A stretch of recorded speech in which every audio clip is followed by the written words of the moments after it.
الحمد لله نحمده ونستعينه ونستغفره ونؤمن به ونتوكل عليه ونشهد أن لا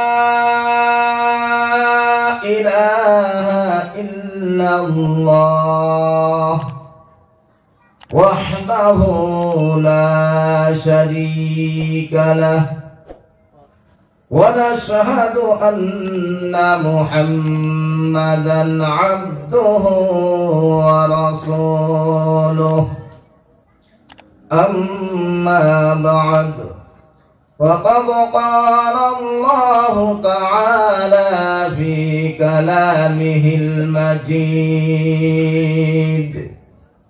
أعوذ بالله من الشيطان الرجيم بسم الله الرحمن الرحيم وما حياة الدنيا إلا متاع الغرور وقال سبحانه تعالى في موضع آخر إن الذين آمنوا وعملوا الصالحات لهم جنات تجري من تحتها الأنهار هم فيها خالدون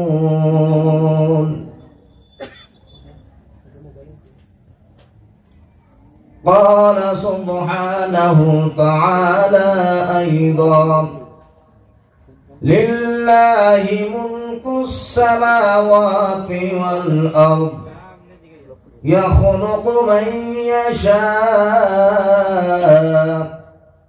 يهب لمن يشاء إناثا ويهب لمن يشاء الذكور أو يزوجهم ذكرانا وإناثا ويجعل من يشاء عقيما إنه عليم قدير قال رسول الله صلى الله عليه وسلم الدنيا أجيفة طالبها كلاب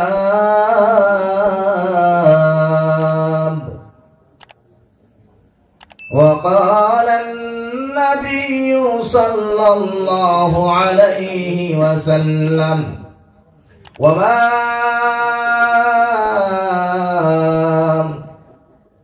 خير متاع الدنيا المرأة الصالحة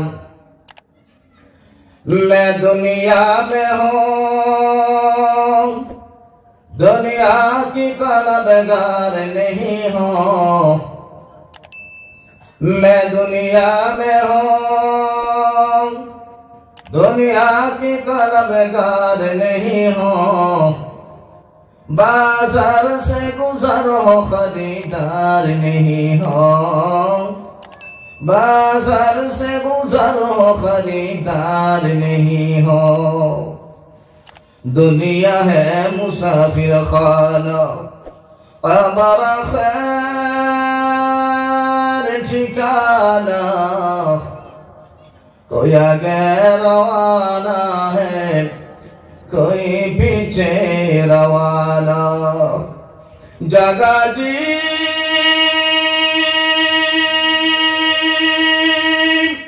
लगाने की दुनिया नहीं है ये इबरत की जाए तमाशा नहीं है ये इबरत की जाए तमाशा नहीं है दुनिया है मुसाफिर खाना कब्र आखिर ठिकाना, कोई आगे रवाना है कोई पीछे रवाना।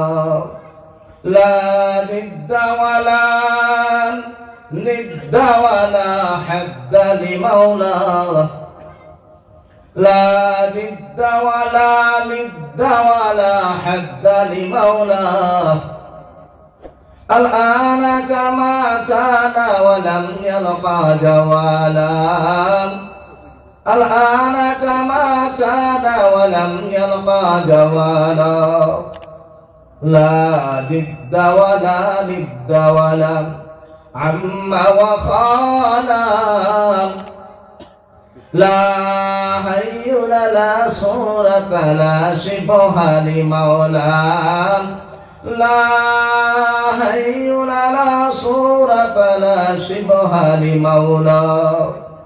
وقال سبحانه تعالى في شان حبيبه مخبرا وآمرا، إن الله وملائكته يصلون على النبي يا أيها الذين آمنوا صلوا عليه وسلموا تسليما. اللهم صل على ما شاء الله مولانا محمد وعلى آل سيدنا مولانا محمد। নবী গো আপনার ভালোবাসায় আল্লাহর ওয়ালি হওয়া যায়। নবী গো আপনার ভালোবাসায় আল্লাহর দিদার পাওয়া যায়। আল্লাহুম্মা সাল্লি আলা সাইয়্যিদিনা মাওলানা মুহাম্মদ ওয়া আলা আলি সাইয়্যিদিনা উম্মতেরি দরদি নবী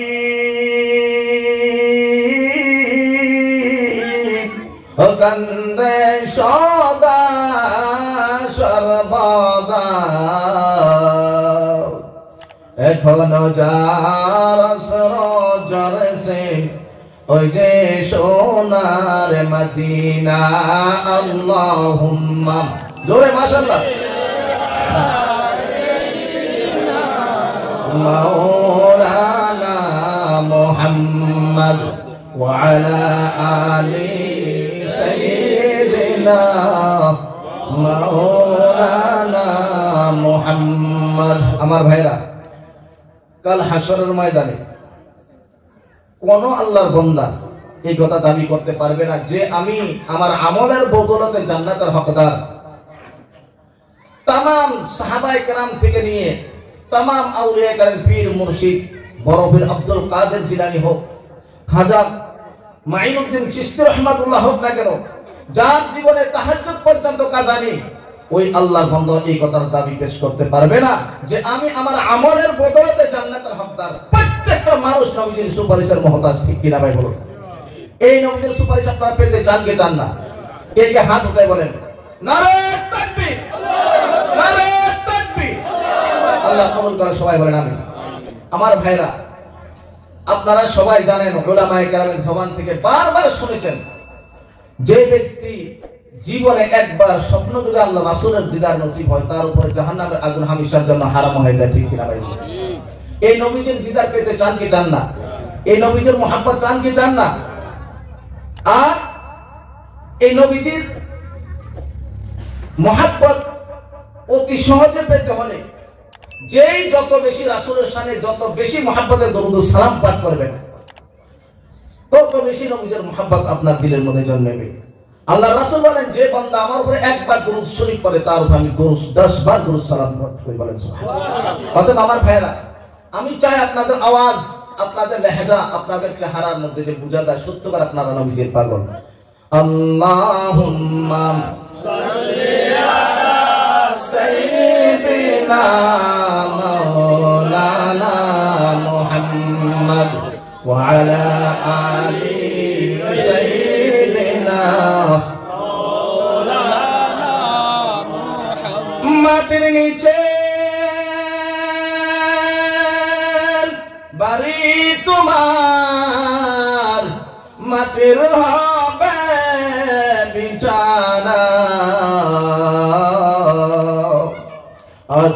একা যাইবা একা, সঙ্গে কেহ যাবে না। আল্লাহুম্মা সাল্লি আলা মাওলানা মুহাম্মদ ওয়া আলা আলি সাইয়্যিদিনা মাওলানা মুহাম্মদ। লা ইলাহা ইল্লাল্লাহ, লা ইলাহা ইল্লাল্লাহ, লা ইলাহা ইল্লাল্লাহ। আরো করে মুহাম্মদ মাশাআল্লাহ। লা ইলাহা ইল্লাল্লাহ, লা ইলাহা ইল্লাল্লাহ, লা ইলাহা ইল্লাল্লাহ। বহু দূরে মদিনা, বহু দূরে মদিনা, কেমনে যাব জানি না। দয়াল আল্লাহ দয়া কর, দয়াল আল্লাহ দয়া কর, নসিব কর মদিনা।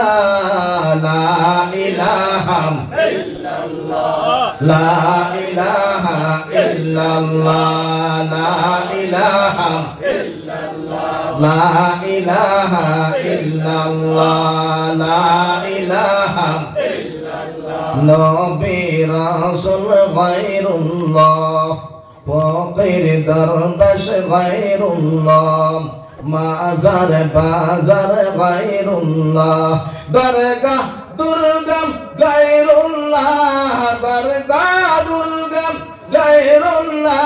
শুধু স্রষ্টা এক আল্লাহ, বলো লা ইলাহা ইল্লাল্লাহ, লা ইলাহা ইল্লাল্লাহ, লা ইলাহা ইল্লাল্লাহ, লা ইলাহা ইল্লাল্লাহ মুহাম্মাদুর রাসূলুল্লাহ সাল্লাল্লাহু আলাইহি ওয়াসাল্লাম। ইসমে জাত আল্লাহ আল্লাহ আল্লাহ আল্লাহ। আরো জোরে মাশাআল্লাহ। আল্লাহ আল্লাহ আল্লাহ আল্লাহ আল্লাহ আল্লাহ আল্লাহ আল্লাহ আল্লাহ আল্লাহ আল্লাহ আল্লাহ আল্লাহ আল্লাহ আল্লাহ। খেলে রে আশিক প্রেমের খেলা, খেলে রে আশিক প্রেমের খেলা, মরার আগে মরণ বালা, মরার আগে মরতে পারলে থাকবে না তোর মরণ জানা। আল্লাহ আল্লাহ আল্লাহ আল্লাহ আল্লাহ আল্লাহ আল্লাহ আল্লাহ আল্লাহ।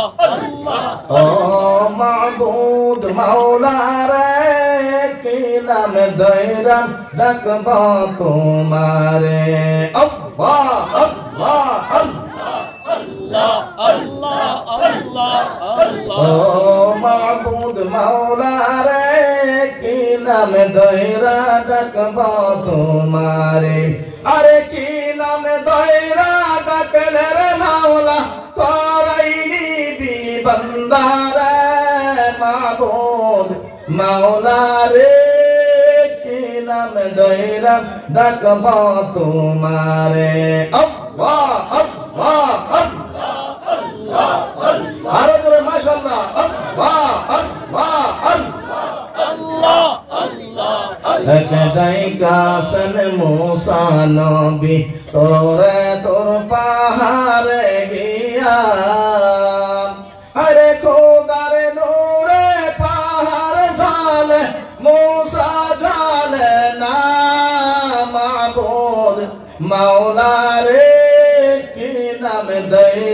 ডাকবো তোমারে আল্লাহ আল্লাহ আল্লাহ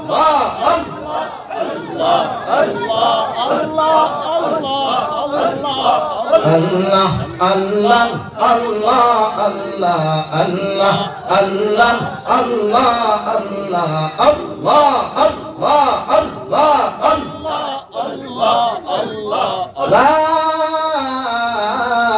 ইলাহা ইল্লাল্লাহ মুহাম্মাদুর রাসূলুল্লাহ সাল্লাল্লাহু আলাইহি ওয়াসাল্লাম। সবাই জোরে সরে বলুন সাল্লাল্লাহু আলাইহি ওয়াসাল্লাম।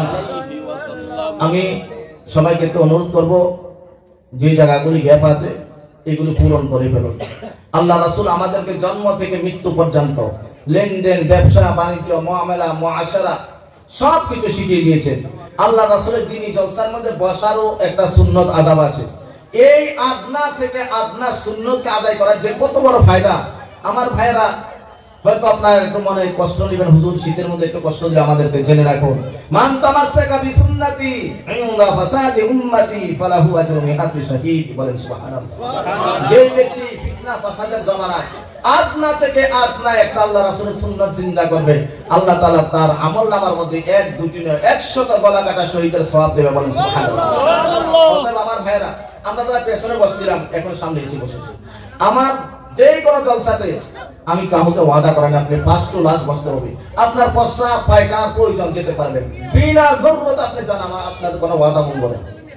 কিন্তু যতক্ষণ বসবেন সুন্নত তরিকা বসতে হবে। মসজিদে না আসার আলাদা কথা, তো মসজিদে গিয়ে যদি আপনি দুনিয়াবি ফালতু কথাবার্তা বলেন আল্লাহ রাসূলের হাদিস তার উপরে ফেরেশতারা লানত করে। ঠিক আছে না ভাই? অতএব এটা যদিও সাধারণ খরচের একটা পিন্ডাল, আল্লাহ রাসূল বলেছেন এটা একটা বেহেশতের বাগান। আল্লাহ রাসূল বলেছেন যারা এমন জলসার মধ্যে বসবে ইখলাসের নিয়তে তাকে নিষ্পাপ বানিয়ে বাড়িতে ফিরিয়ে নেবেন। বলেন সুবহানাল্লাহ। অতএব আমার ভাইরা এটা ছোট মনে করবেন না, আমরা দিনের দুনিয়াকে সহি করে বসি, ইনশাআল্লাহ আমলের নিয়তে বেশি ফায়দা হবে। এই যে একটা আমল করেছেন, একটা সুন্নাত জিন্দা করেছেন, ফিতনা ফাসাদের জামানায় একটা সুন্নাত জিন্দা করলে 100 গলা কাটা শহীদের সওয়াব। কিভাবে? ইনশাআল্লাহ আমি একটা দৃষ্টান্ত দিয়ে আপনাদের সামনে বোঝানোর চেষ্টা করব ইনশাআল্লাহ। আজকের এই মাহফিলের প্রধান জনাব মুআজ্জাজ সভাপতি সাহেব, আজকে এই মাহফিলের উপস্থিত দিগার উলামায়ে কেরাম, মুরব্বিয়ানে ইজাম, এই কলেজের এমডি মহাশয় সহ তামাম আসাতিজায়ে কেরাম, আমার সামনে উপস্থিত নওজোয়ান ভাইয়েরা, মুরব্বিয়ানে ইজাম, যত দূর পর্যন্ত মাইকের আওয়াজ শোনা যাচ্ছে, দল মত ধর্ম বর্ণ নির্বিশেষে তথা পাহাড়ি বাঙালি হিন্দু মুসলিম সবার প্রতি আমার শ্রেণীগত শ্রদ্ধা সালাম জ্ঞাপন করে আল্লাহ পাক সুবহানাহু তাআলার দরবারে একবার প্রাণ খুলে শুকরিয়া আদায় করি যে রব্বুল আলামিন আমাদেরকে দুনিয়ার সমস্ত বেহায়া শরীয়ত বিরোধী কাজ হতে বিরত রেখে একটি দ্বীনি প্রতিষ্ঠান, দ্বীনি দরসগাহ তথা একটি বেহেশতের বাগানে আসার ও বসার তৌফিক দান করেছেন। আমরা সবাই পড়ি আলহামদুলিল্লাহ। আমার ভাইরা জেনে রাখুন, একটা মানুষ বাড়ি গাড়ি নারী কোটিপতি আরবপতি ঘরপতি সব কিছু আছে, তার ঈমান নাই। আমার আল্লাহ বলেন তার কিছু নেই। আরেকটা মানুষ একবার খেতে পারে সপ্তাহে সপ্তাহ আহার, থাকার জন্য বাসস্থান নেই, গাছতলায় রাস্তার ধারে কত কষ্টে জীবন কাটাচ্ছে, কিন্তু তার ঈমান আছে। আমার আল্লাহ বলেন তার সব আছে। ঠিক কিনা ভাই? অতএব আমার ভাইরা, আজকে সারা পৃথিবীতে মুসলমান লাঞ্ছিত, বঞ্চিত, নির্যাতিত, নিপীড়িত, একমাত্র কারণ হলো আমরা ঈমান থেকে সরে গেছি, হাকিকতে দ্বীনে ইসলাম থেকে আমরা সরে গেছি। কোরআন ও হাদিস অনুযায়ী যখন আমরা বিচার করি, মোতালা করি, আজকে পৃথিবীর মধ্যে যাই হচ্ছে কারো কোনো দোষ নেই, আমাদের দোষ। ঠিক কিনা ভাই? আমার ভাইরা, এরপরেও বলি সারা পৃথিবীর মানুষ আমাদেরকে নিন্দা করে, হিংসা করে, জেনে রাখুন আমরা গর্বিত, আমরা ঈমানওয়ালা হয়েছি। আমার ভাইরা, আপনারা শুনেছেন হযরত ওমর ফারুক রাদিয়াল্লাহু তাআলা আনহুর ওয়াকিয়া। আমার ভাইরা, হযরত ওমর রাদিয়াল্লাহু তাআলা আনহু যিনি অর্ধ দুনিয়ার বাদশাহী কায়েম করেছিলেন, সেই ওমর ফারুক এক দাউড়ার শরীক লস্কর মুজাহিদিনকে নিয়ে কোথাও যাচ্ছিলেন জিহাদ করার জন্য। মদিনা দিয়ে মক্কা দিয়ে যাচ্ছেন, হঠাৎ করে একটা পাহাড়ের সামনে দাঁড়িয়ে গেলেন। আর আগে পিছে কোনো সিগন্যাল দেয়নি, ওনার পেছনে অনেকগুলি লস্কর দাঁড়িয়ে আছে। উপর থেকে গরম উত্তপ্ত রৌদ্র, নিচে থেকে মারবে। আপনারা জানেন আরবের পাহাড়ের ধূপ, আরবের রেগিস্তানের গরম, একদিকে উপর থেকে খুব গরম পড়তেছে, সূর্য তাপ পড়তেছে, আবার নিচে থেকে কত উত্তপ্ত গরম উঠতেছে। সৈনিক লস্কর পস্কর পেছনে দাঁড়িয়ে আছে। কেউ সাহস করি বলে না, হযরত কেন দাঁড়িয়েছেন? আমার ভাইয়েরা জানেন ওমর তো এত গরম মানুষ ছিলেন, যার রাস্তা দিয়ে শয়তান পালিয়ে যেতেন, ঠিক কিনা ভাই বলুন? আমার ভাইয়েরা রে, হযরত ওমর ওই পাহাড়ের দিকে তাকায় আছে রে, আর চোখের অশ্রুগুলা ঝলসর করে জমিনে পড়ে, কান্দে আর কান্দে। কিন্তু পেছনে লস্কররা গরমের জ্বালায় পেরেশান, কোন কথা জিজ্ঞেস করার সাহস পায় না। হঠাৎ করে একজনে আওয়াজ দিয়ে বলে, ওমর, ও আমিরুল মুমিনিন, আমাদের গন্তব্যস্থল তো অনেক আগে, আপনি এই রৌদ্রের মধ্যে এখানে কেন দাঁড়িয়ে আছো? ওমর গো, আপনার পেছনে সৈনিকেরা সহ্য করতে পারতেছে না। এই আমিরুল মুমিনিন, কি ব্যাপার, কি ব্যাপার? এখানে তো আমাদের কোনো উদ্দেশ্য নাই, কোনো কিছু নাই, কেন দাঁড়িয়ে আছো? আমার ভাইয়েরা, হযরত ওমর ওই পাহাড়ের দিকে লক্ষ্য করে ইশারা করে বলে, আরে আমার ভাইয়েরা রে,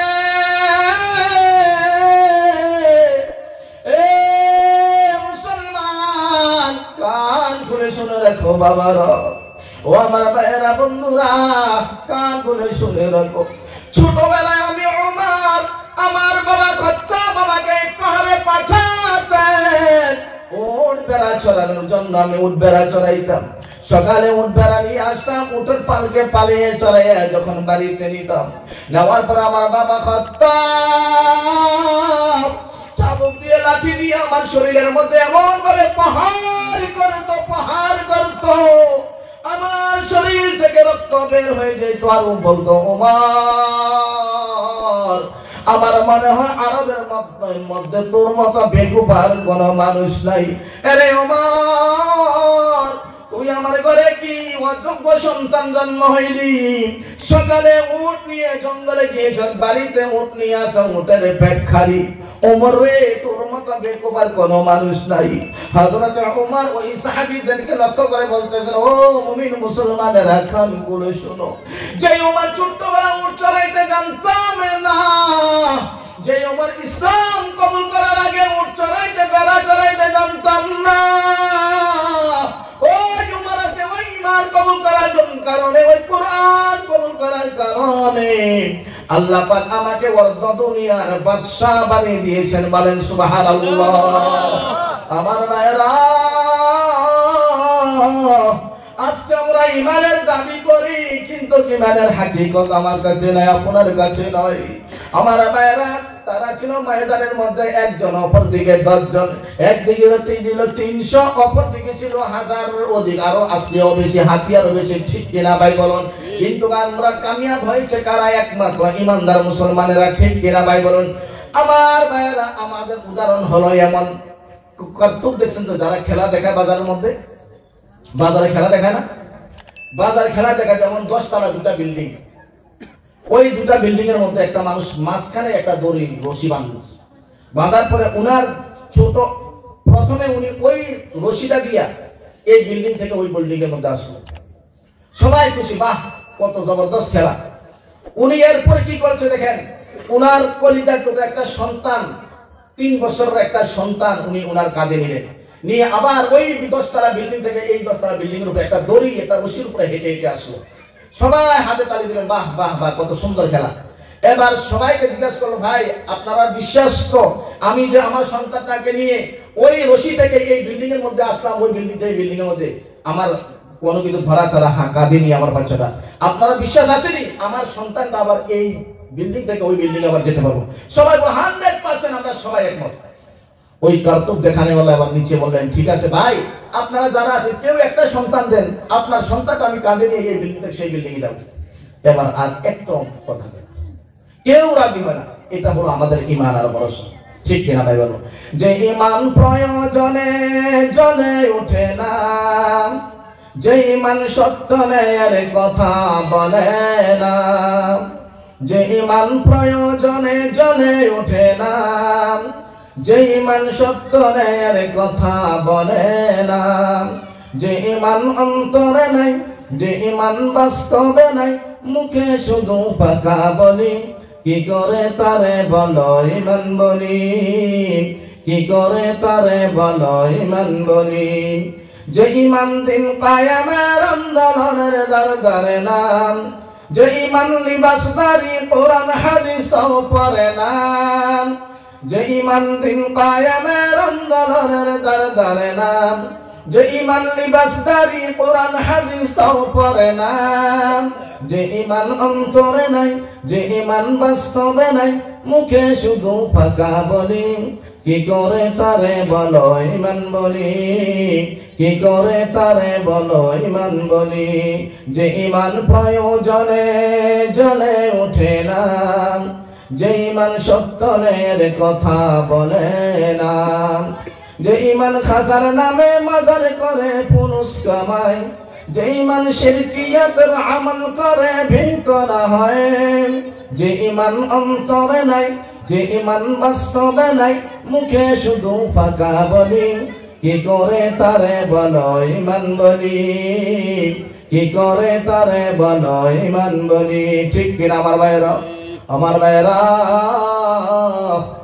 আমরা ইমানের দাবি করে কিন্তু আমল নয়, অন্তর দিয়া নয়, নিজের মন চাই জিন্দিগি যেটা নিজের লাভ যেটা মনে করি সেটা সুন্নত মনে করে আমল করি, আর যেটার মধ্যে নকল কোনো ফায়দা দেখি না আমরা সেটাকে মানি না।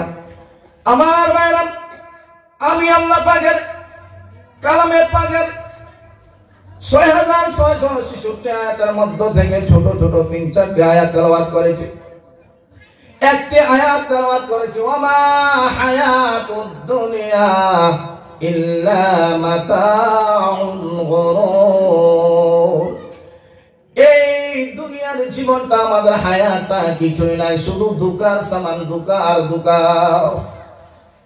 এমনি ভাবে আমার ভাইরা, আল্লাহ পাক কালামে পাকের মধ্যে ঘোষণা করেছেন, ইন্নাল্লাযীনা আমানু ওয়া আমিলুস সালিহাত, অবশ্যই ঈমানওয়ালা যারা ঈমান এনেছে, ওয়া আমিলুস সালিহাত এমন নেক কাম করেছে, লাহুম জান্নাতুন তাজরি মিন তাহতিহাল আনহার, তারা অবশ্যই অবশ্যই এমন জান্নাতে বসবাস করবেন, তাদের ঠিকানা জান্নাত হবে, যার নিচে দিকে সমস্ত ধরনের দুধের মধুর সবকিছু সাগরের নদী নালা চলবে। বলেন সুবহানাল্লাহ।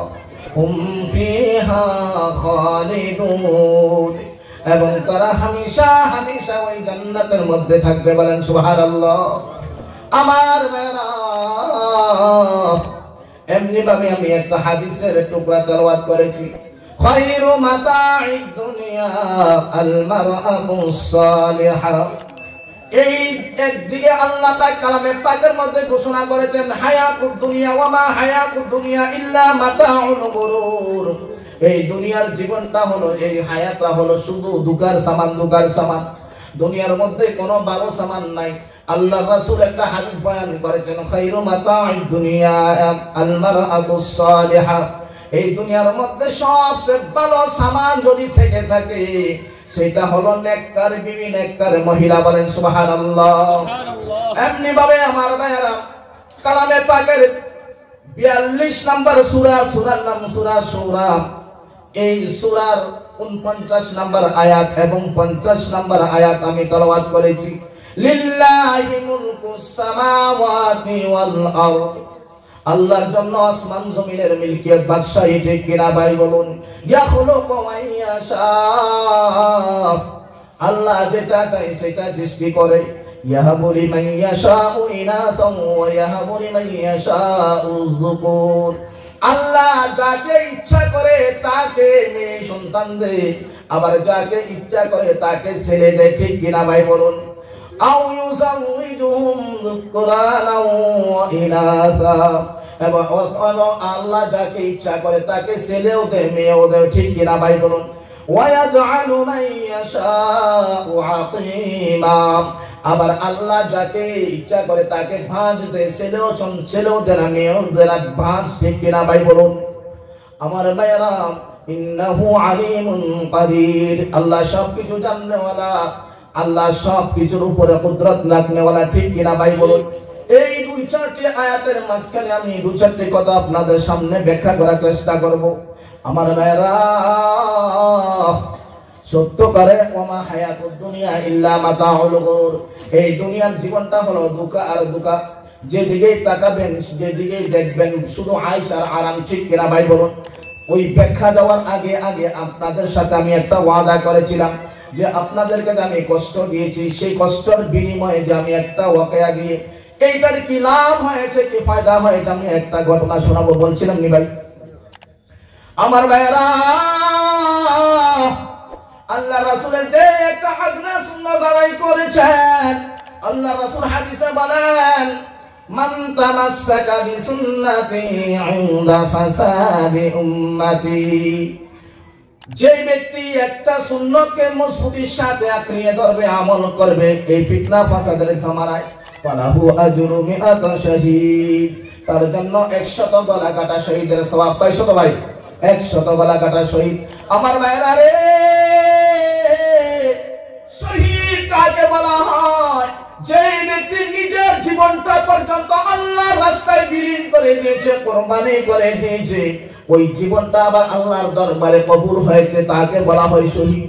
আপনি দিন দিন বলে আমল করে জীবন দিয়ে দিয়েছেন, কিন্তু আপনার ভিতরে ইখলাস নাই, আল্লাহ কবুল করে নাই, আপনি কোন শহীদের দরজা পান নাই। যে জীবনটা আল্লাহর রাস্তায় জীবন দিয়ে দিয়েছে এবং এই জীবনটা আল্লাহ তাআলা শহীদ হিসাবে কবুল করেছেন, তাহাকে বলা হয় শহীদ। বলেন সুবহানাল্লাহ। শুধু তাই নয়, শহীদের রক্ত জমিনে পড়ার আগে আল্লাহ সুবহানাহু ওয়া তাআলা ওই শহীদের জিন্দেগীর গুনাহ মাফ করে দেন। বলেন সুবহানাল্লাহ। শুধু তাই নয়, আল্লাহ রাসূল বলেন শহীদের এমন মর্যাদা, দুনিয়ার মানুষ দেখে যে শহীদ কত কষ্ট পেয়ে গুলি লেগে আঘাত পায়ে কত দুঃখের কষ্ট জীবন কাটাচ্ছে, তার মৃত্যু হচ্ছে। আল্লাহ রাসূল বলছেন, এই পৃথিবীর মানুষেরা তোমরা দেখো না, আল্লাহ রাসূল বলছেন শহীদ যখন মৃত্যু বরণ করে তাদেরকে আল্লাহর ফেরেশতারা জান্নাতি শরবত পান করে। সাথে সাথে বলেন সুবহানাল্লাহ। আমার ভাইরা, উদাহরণস্বরূপ বলছি, শহীদের কদম আমরা কয়জন আছি এখানে শহীদের মর্তবা পাওয়া পানেওয়ালা কাম করেছি? আমরা তো জীবনে এই দিনের জন্য একটা আঙ্গুলও কাটাইনি। ঠিক কিনা ভাই বলুন? আমার ভাইরা রে, এটা বোঝানোর জন্য আপনি একটা দৃষ্টান্ত আমি আপনার সামনে পেশ করছি। আমার ভাইরা, আপনারা জানেন এই ভারতবর্ষ আমাদের দেশ, যেখানে একদিন দুই দিন নয়, তাকরিবান 700 থেকে 900 বছর পর্যন্ত ইসলামী হুকুমত ছিল। ঠিক কিনা ভাই বলুন? আমার ভাইরা, আমাদের আমলের কারণে, আমাদের ঘাটতির কারণে আল্লাহ পাক আমাদের উপরে জালিম বাদশা মুসাল্লাত করে দিয়েছে। ইংরেজের সকলে, কিসের সকলে? ইংরেজের সকলে। আমার ভাইরা, ইংরেজ এবার আস্তে আস্তে আমাদের উপর হুকুমত চালু করা শুরু করলো। তাকরিবান আপনারা সবাই জানেন 200 বছর পর্যন্ত ইংরেজ আমাদের উপর হুকুমত চালিয়েছে। আমার ভাইরা, এই দেশের ভারতবর্ষ আমাদের মাতৃভূমি, আমাদের জন্মভূমি, আমাদের ফাদারল্যান্ড, আমরা বিশ্ব নবীর উম্মত, আমাদের বিশ্বাস ও আকীদা বিশ্ব নবী আমাদেরকে শিখিয়ে দিয়েছেন হুব্বুল ওয়াতানি মিনাল ঈমান, মাতৃভূমিকে ভালোবাসা ইমানের অঙ্গ। ঠিক কিনা ভাই বলুন? আমার ভাইরা, এই মাতৃভূমিকে আমরা আবার আজাদ করার জন্য লড়াই শুরু করেছি। এই দেশে হিন্দু, মুসলিম, পাহাড়ি, বাঙালি সবাই কাঁধে কাঁধ মিলিয়ে আমরা ইংরেজের বিরুদ্ধে লড়াই শুরু করেছি। আমার ভাইরা রে, কত উলামায়ে কেরাম শহীদ হয়েছে। লাহোর থেকে দিল্লির চাঁদনী চৌক থেকে লাহোর পর্যন্ত এমন কোন গাছপালা ছিল না যাদের এই গাছের মধ্যে 2-4টা গর্দান ওলামাদের মুসলমানের গর্দান ঝুলন্ত ছিল না। আমার ভাইয়েরা হাজার হাজার মসজিদ মাদ্রাসাগুলো মিসমারে করে দিয়েছে। কিতাবের মধ্যে আছে তার শুধু দিল্লির জমিনের মধ্যে 1000 দারুল হাদিস মাদ্রাসা ছিল। মাদ্রাসা রহিমিয়া যারা গিয়েছেন, আমি অনেকবার গিয়েছি, আমাদের আকাবিরিনদের মাজার আর কবর আর কবর শাহওয়ালুল্লাহর খানদান সেখানে আছেন। সারা ভারতবর্ষের মধ্যে এই বীর মুজাহিদরা শুয়ে আছে, তারা অনেক লড়াই করেছেন। আমার ভাইরা উলামায়ে কেরামের উপরে এমন জুলুম করা হয়েছে, জ্বলন্ত আগুনের উপরে, উত্তপ্ত গরম তেলের উপরে প্রকাশ্যে শুয়োরের চামড়ার মধ্যে বন্ধ করে আগুনের মধ্যে এই তেলের মধ্যে নিক্ষেপ করা হয়েছে। আমার ভাইরা রে, এই ভারতবর্ষকে আজাদ করতে গিয়ে এই দেশের হিন্দু মুসলমান অনেক লড়াই করেছে। তার মধ্যে একটা ঘটনা হলো, অনেকগুলি ঘটনা সংঘটিত হয়েছে। আমার ভাইয়ের আস্তে আস্তে লড়াই তো শুরু হয়ে গেছে। তার মধ্যে সবচেয়ে বড় কাম করেছে যেটা শাহ আব্দুল আজিজ মুহাদ্দিসে দেহলভী রাহমাতুল্লাহ আলাইহি, যিনি একদিকে ছিলেন বিশ্ববিখ্যাত একজন পীরে কামিল, আরেকদিকে ছিলেন মুহাদ্দিস শাহ আব্দুল্লাহ নসরের উনার সন্তান। আমার ভাইয়েরা উনি ফতোয়া দিলেন, আমাদের উপরে এই ভারতবর্ষের মুসলমানের উপরে জিহাদ ফরজ হয়ে গেছে। ইংরেজের হাত থেকে আমাদের দেশকে ইংরেজের গোলামির জিন্দেগি থেকে মুক্ত করতে হবে। সারা এই ফতোয়া দেওয়ার পরে সারা ভারতবর্ষের মধ্যে আগুন লেগে গেল, জায়গায় জায়গায় ইংরেজের বিরুদ্ধে লড়াই শুরু হয়ে গেল। অনেকগুলি যুদ্ধ সংঘটিত হয়েছে, তার মধ্যে একটা যুদ্ধ সংঘটিত হয়েছে শামলির ময়দান। শামলির ময়দান ইউপির মধ্যে। আমার ভাইরা, ওই শামলির ময়দানে ইংরেজের বিরুদ্ধে একটা লড়াই শুরু করলো, একটা যুদ্ধ সংগঠিত হয়েছে। তার আগে আমি একটা কথা বলি, মাওলানা মাজহার সাহেব একজন আল্লাহওয়ালা বহু বড় আলিম ছিল, সাহারানপুর ওনার বাড়ি। মাওলানা মাজহার সাহেব একদিকে ছিল বহু বড় একজন আল্লাহওয়ালা মানুষ, পীর সাহেব, বুখারী শরীফ পড়াইতেন, আল্লাহওয়ালা নেককার মানুষ। ওনার কাছে হাজারো মুরিদ আসতো, ডেইলি সবক লেনদেন হইতো। আমার ভাইরা, মাওলানা মাজহার সাহেবের জীবনে দুইটা আদত ছিল। একটা আদত ছিল উনি একটু ল্যাংড়ায় চলতেন, আরেকটা আদত ছিল উনি যখন বয়ান করতে মানুষের লগে যখন কথা বলেন, কথা বলার সাথে সাথে উনার এই মুঠের মধ্যে উনার জবান দিয়ে এইভাবে চাটতেন। বুঝতে পারছেন? জবানটা দিয়ে উনার মুঠের মধ্যে শুধু চাটতেন। এই দুইটা 1 মিনিট কথা করার পরে এই করতেন। বয়ান দিতেছে এত মানুষ, যেখানে আওয়াম, খাস, উলামা, ফুজালা, উনি বয়ান করতে যাও মুঠের মধ্যে চাটতেন। সবাই বলতে তোর একজন আলিম মানুষ, উনি এমন করি কেন? এটা ছোট বাচ্চার মতো। তাহলে উনার দুইটা সিফত ছিল। একটা সিফতে উনি ল্যাংড়ায় চলতেন। ল্যাংড়ায় চলতে পারে, এটা মানুষ তো হতে পারে হাত ভাঙা, পাও ভাঙা যেতে পারে, কোন রোগের কারণে পাওটা আপাহিজ হয়ে যেতে পারে, ল্যাংড়ায় তো চলতেই পারে। কিন্তু ছোট বাচ্চাদের মতো হোটেল মতো এমন কেন করো? আমার ভাইয়েরা,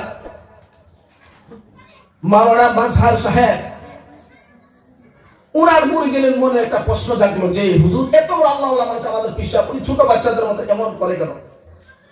আমার ভাইয়েরা, একদিন যখন জলসা চলছে, সবাক লেনদেন যখন শুরু হয়ে গেছে, পরে এসেছে মুরিদের মধ্যে একটা আলোচনা হলো যে মাওলানা মাজহার সাহেব আমাদের পীর সাহেব কেন এমন করে, ব্যাপারটা কি? উনার পায়ে গুলি লেগেছিল, এই কারণে ল্যাংড়ায় চলে, সেটা আমরা মানলাম, কিন্তু উনিকে জবানটাকে বারবার কেন এমন করে, উনাকে জিজ্ঞাসা করা হোক। আমার ভাইয়েরা রে, কোন মুরিদের সাহস হয় না। উনার খাস খাদিমকে মুরিদেরা বলল, ও খাদিম সাহেব, তুমি তো হাজরাতের আশেপাশে খিদমতে সব সময় আছো, তুমি একটা কথা জিজ্ঞাসা করো। উনাকে এই প্রশ্নটা জিজ্ঞাসা করবে যে মুরিদের মধ্যে একটা প্রশ্ন ইশকাল হয়েছে, উনার জবানটা আপনি হাজরাত এমন করে কেন, এটার উত্তর দেওয়ার জন্য। আমার ভাইয়েরা, মাওলানা মাজহার সাহেবকে প্রশ্ন করলেন, হাজরাত দূর দূর থেকে কত উলামা ফুজালা আপনার দরবারে আসে, আপনি বয়ান করেন, মানুষের মনে একটা প্রশ্ন যে আপনি জবানটাকে এইভাবে বারবার ছোট বাচ্চাদের মধ্যে চাটাচাটি কেন করেন, এটার উত্তর দেন, এটার ব্যাপার কি? আমার ভাইরা রে, মাওলানা মাজহার চিৎকার করে আর চোখের অশ্রুগুলা ঝরঝর করে জমিনে ছেড়ে দিয়েছে। আর ছেড়ে দিয়ে মুরিদদেরকে বলে, ওরে মুরিদেরা রে, আমি মনে করেছিলাম জীবনে এর আজার পাশ করব না, আমি মনে করেছিলাম এই গোপন কথা কোনোদিন জাহির করব না, যেহেতু তোমরা বদগুমান হয়ে গেছো, আমার উপরে তোমাদের ইশকাল হয়ে গেছে, বাধ্যতামূলক আপনাদের সামনে আমি প্রকাশ করতেছি। আমার ভাইরা রে,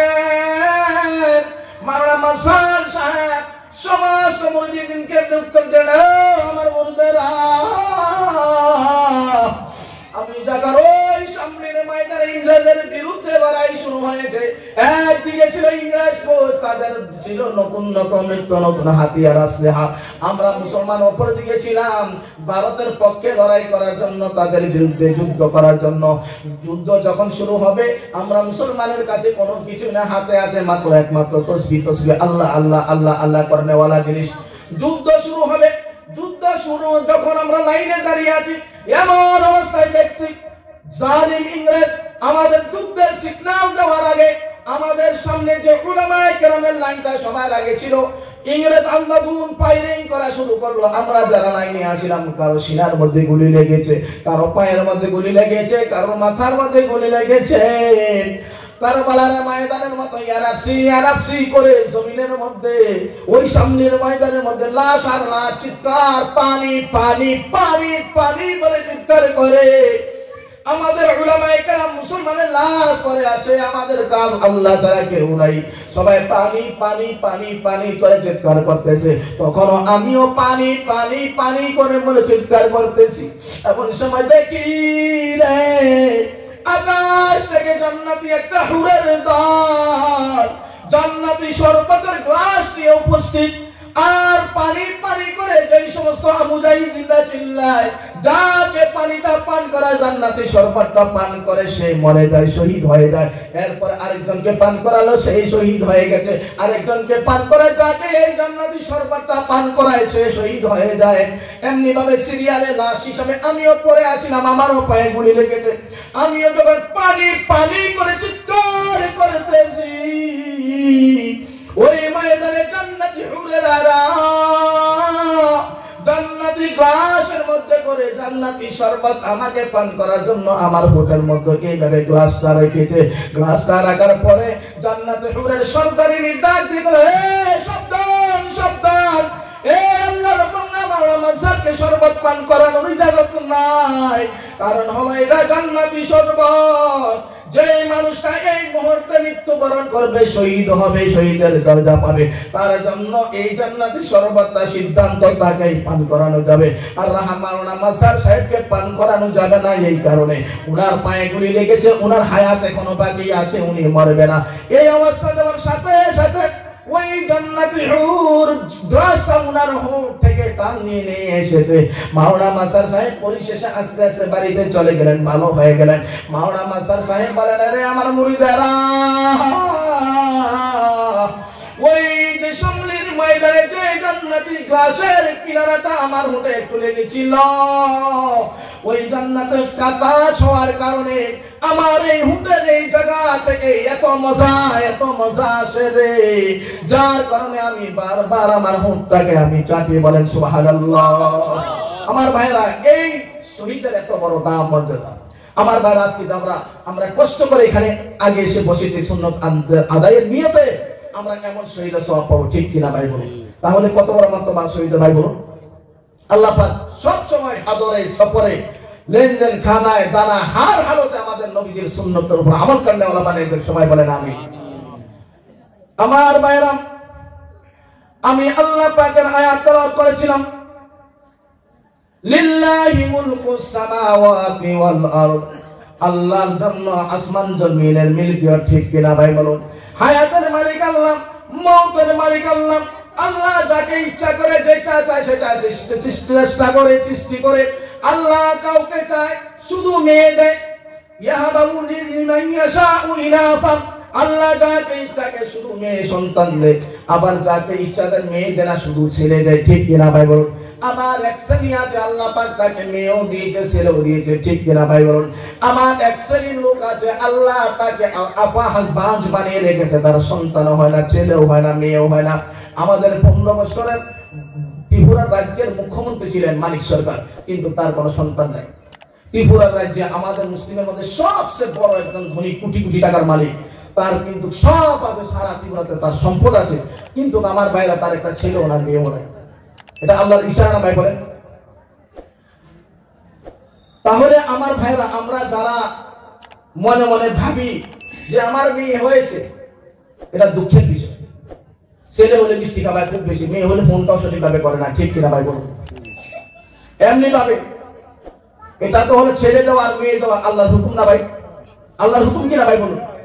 কালামে পাকের মধ্যে আল্লাহ তাআলা পরিষ্কার ঘোষণা করে দিয়েছে এবং আল্লাহ রাসূল বলেছেন খায়রু মাতাঈ দুনিয়াল মারআতু সালিহা, এই পৃথিবীতে সবচেয়ে নেককার যদি কোন ভালো যদি সামান থাকে সেটা হলো নেককার বিবি মহিলা। বলেন সুবহানাল্লাহ।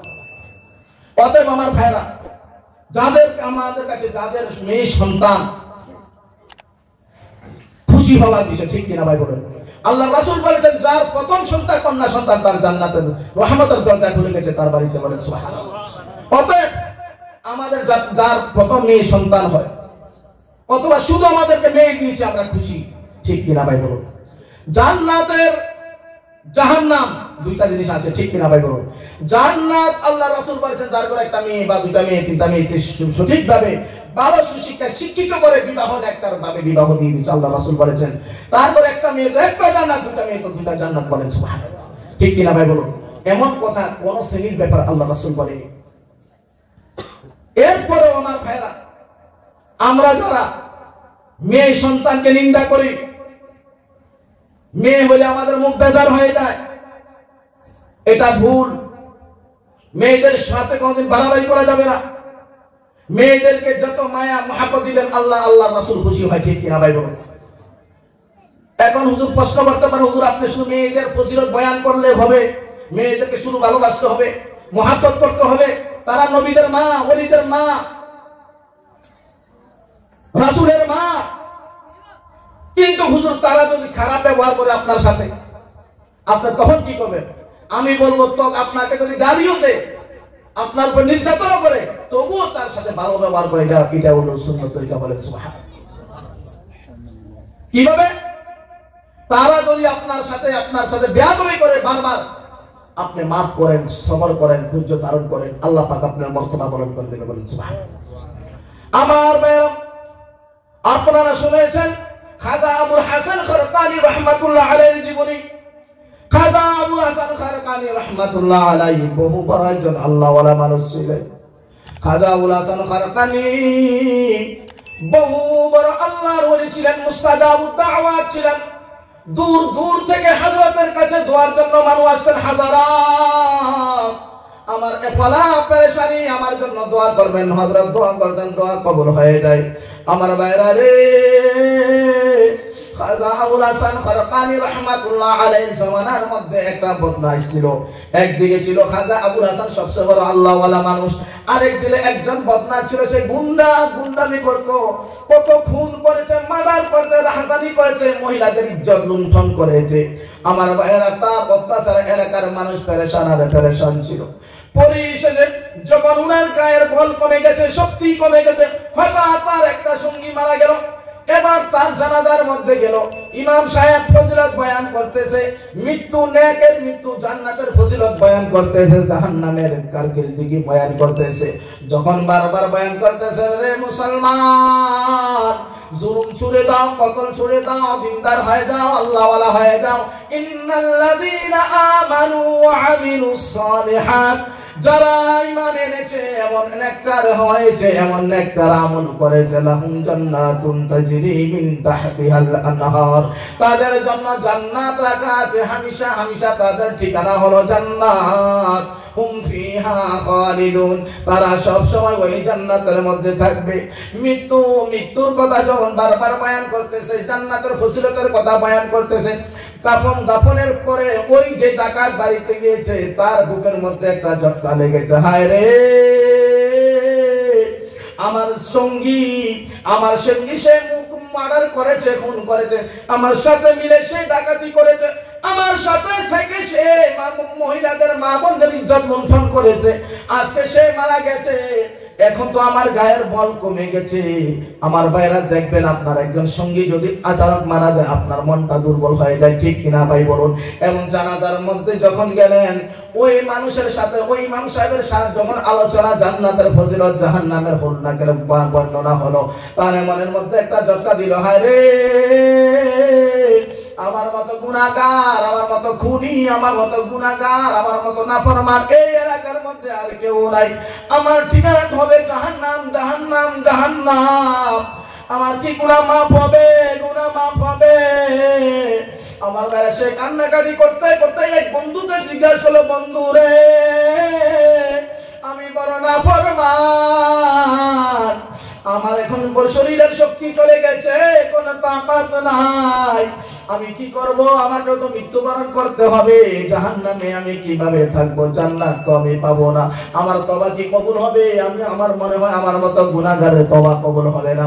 আমার ভাইয়েরা ওনার বন্ধুকে যখন জিজ্ঞাসা করলো, বন্ধু রে, তুই এত বড় নাফরমান গুনাহগার, তোর জান্নাতের বাড়ি কি আমি বলতে পারবো না? হ্যাঁ হ্যাঁ, আরেকজনের কাছে যাও। আরেকজনকে জিজ্ঞাসা করছে যে না, তোমার বাড়ির বাপে তোমার মতো গুনাহগারের গুনাহ মাফ হবে আমি বলতে পারবো না। পরিশেষে একজন আলিমের কাছে গেল, ও আলিম সাহেব, ও ইমাম সাহেব, আমি তো গুনাহগার, আমি খুন করেছি, মার্ডার করেছি, ইজ্জত লুণ্ঠন করেছি, এতিমের হক মেরেছি। ও আলিম সাহেব, আমাকে তো মৃত্যুবরণ করতে হবে, জান্নাতে আমি যেতে পারবো না, জাহান্নামের আগুন আমি সহ্য করতে পারবো না। ও আলিম সাহেব, আমার তওবা কি কবুল হবে? তওবা কবুল হবে কি রাস্তা আছে বলো তওবা কবুল করার জন্য?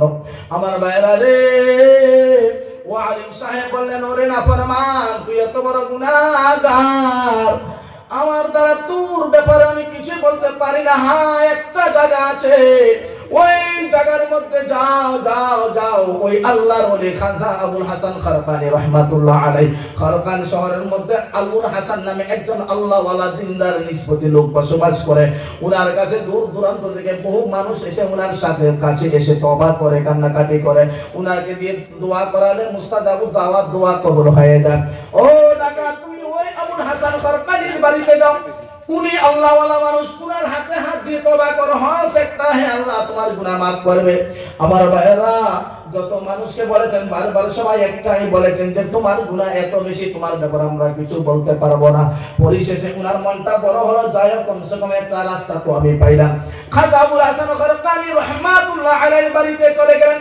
খারকান শহরের মধ্যে গিয়ে মানুষকে জিজ্ঞাসা করেন, ভাই এখানে আল্লাহওয়ালা সবচেয়ে আল্লাহর ওলি যার নাম আবুল হাসান খারকানি, উনার বাড়িটা কোথায় একটা দেখে দেন, দেখে দেন।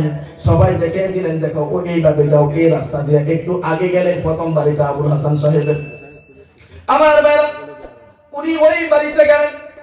বাড়িতে যাওয়ার পরে জিগা দরজার মধ্যে খটখট করে আওয়াজ দিলেন।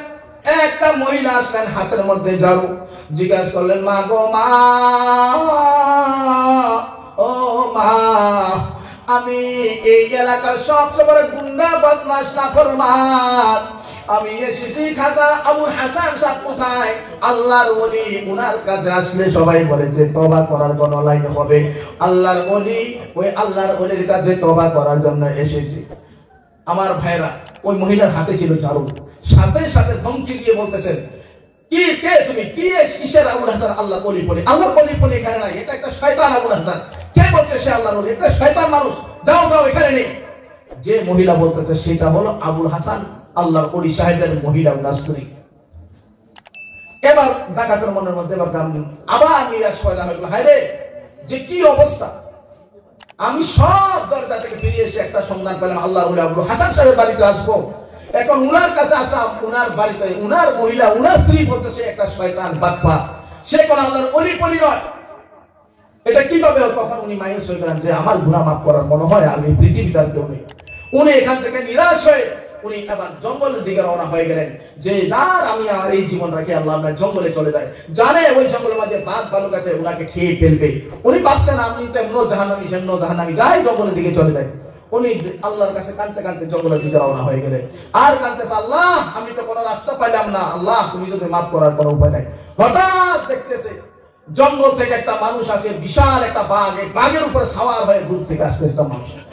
এবার উনি উনার নজর পড়ার পরে উনি এবার মনে মনে একটা আশা নিলেন, আরে যাই হোক, খাজা আবুল হাসান সাহেবকে নিয়ে এত বড় আল্লাহওয়ালা মানুষ উনাকে তো পাইনি, কিন্তু একজন আল্লাহওয়ালা মানুষ, যে বাঘের নাম শুনলে এই এলাকার মানুষ চলে যায় দূরে, যে জঙ্গলের মধ্যে কেউ বাঘ আছে শুনলো এই জঙ্গলের কাছে যে কেউ যায় না, আর এই জঙ্গলের বাঘের উপরে একটা মানুষ সওয়ার হয়ে আসবে, নিশ্চয় 100% এটা কোন আল্লাহর ওলি হবে, বলেন সুবহানাল্লাহ।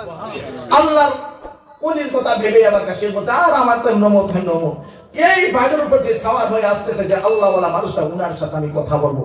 ওই ডাকাত মৌত কবল করে দাঁড়িয়ে গেলেন, আস্তে আস্তে কাছে গেলেন।